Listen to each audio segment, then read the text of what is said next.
بسم اللہ الرحمن الرحیم۔ السلام علیکم۔ سورہ فتح کا دارو، یہ سورۃ صلح حدیبیہ کے موقع پر نازل ہوئی تھی، جس کا واقعہ مختصر یہ ہے کہ ہجرت کے چھٹے سال حضور نبی کریم صلی اللہ علیہ وآلہ وسلم نے یہ ارادہ فرمایا کہ اپنے صحابہ کے ساتھ عمرہ ادا فرمائیں۔ آپ نے یہ خواب بھی دیکھا تھا کہ آپ مسجد حرام میں اپنا صحابہ کے ساتھ داخل ہو رہے ہیں۔ چنانچہ آپ 1400 صحابہ کے ساتھ مکہ مکرمہ روانہ ہوئے۔ جب مکہ مکرمہ کے قریب پہنچے تو آپ کو پتہ چلا کہ قریش کے مشرکین نے ایک بڑا لشکر تیار کیا ہے، جس کا مقصد یہ ہے کہ آپ کو مکہ مکرمہ میں داخل ہونے سے روکیں۔ اس خبر کے ملنے پر آپ نے اپنی پیش قدمی روک دی اور مکہ مکرمہ سے کچھ دور حدیبیہ کے مقام پر پڑاؤ ڈالا۔ یہ جگہ آج کل شمیسی کہلاتی ہے۔ وہاں سے آپ نے حضرت عثمان رضی اللہ عنہ کو اپنا ایلچی بنا کر مکہ مکرمہ بھیجا تاکہ وہ وہاں کے سرداروں کو بتائے کہ ان حضرت صلی اللہ علیہ وآلہ وسلم کسی جنگ کے ارادے سے نہیں آئے ہیں، وہ صرف عمرہ کرنا چاہتے ہیں اور عمرہ کر کے پرامن طور پر واپس چلے جائیں گے۔ حضرت عثمان رضی اللہ تعالی عنہ مکہ مکرمہ گئے تو ان کے جانے کے کچھ ہی بعد یہ افواہ پھیل گئی کہ مکہ مکرمہ کے کافروں نے انہیں قتل کر دیا ہے۔ اس موقع پر حضرت صلی اللہ علیہ وآلہ وسلم نے صحابہ کرام کو جمع کر کے ان سے یہ بیعت کی، یعنی ہاتھ میں ہاتھ لے کر یہ عہد لیا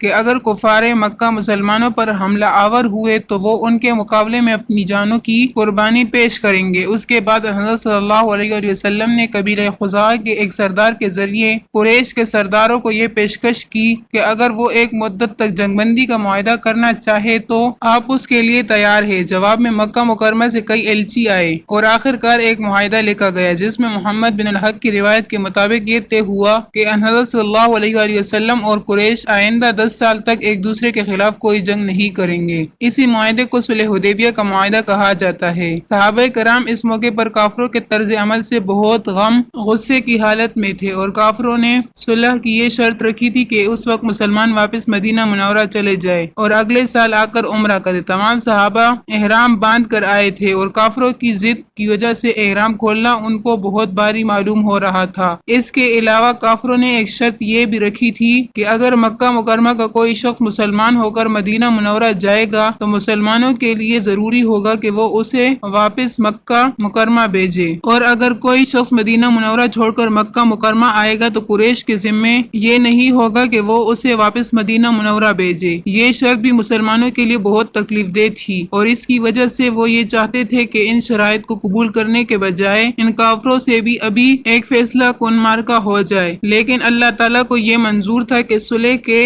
نتیجے میں آخر کار قریش کا اقتدار ختم ہو۔ اس لیے اللہ تعالیٰ کے حکم سے حضرت صلی اللہ علیہ وآلہ وسلم نے یہ شرائط منظور کر لی۔ صحابہ کرام اس وقت جہاد کے جوش سے سرشار تھے اور موت پر بیعت کر چکے تھے، لیکن حضرت صلی اللہ علیہ وآلہ وسلم کے حکم کے آگے انہوں نے سر جھکا دیا اور صلح پر راضی ہو کر واپس مدینہ منورہ چلے گئے اور اگلے سال عمرہ کیا۔ اس کے کچھ ہی عرصے کے بعد ایک واقعہ تو یہ ہوا کہ ایک صاحب جن کا نام ابو بصیر رضی اللہ تعالی عنہ تھا، مسلمان ہو کر مدینہ منورہ آئے اور حضرت صلی اللہ علیہ وآلہ وسلم نے معاہدے کے مطابق انہیں واپس بھیج دیا۔ انہوں نے مکہ مکرمہ جانے کے بجائے ایک درمیانی جگہ پڑاؤ ڈال دیا اور قریش کے خلاف چھاپہ مار جنگ شروع کر دی، کیونکہ وہ صلح حدیبیہ کے معاہدے کے پابند نہیں تھے۔ اس چھاپہ مار جنگ سے قریش اتنے پریشان ہوئے کہ خود انہوں نے حضرت صلی اللہ علیہ وآلہ وسلم سے یہ درخواست کی کہ اب ہم وہ شرط واپس لیتے ہیں جس کی روح سے مکہ مکرمہ کے مسلمانوں کو واپس بھیجنا ضروری قرار دیا گیا تھا۔ قریش نے کہا کہ اب جو کوئی مسلمان ہو کر آئے تو آپ اسے مدینہ منورہ ہی میں رکھے اور ابو بصیر اور ان کے ساتھیوں کو بھی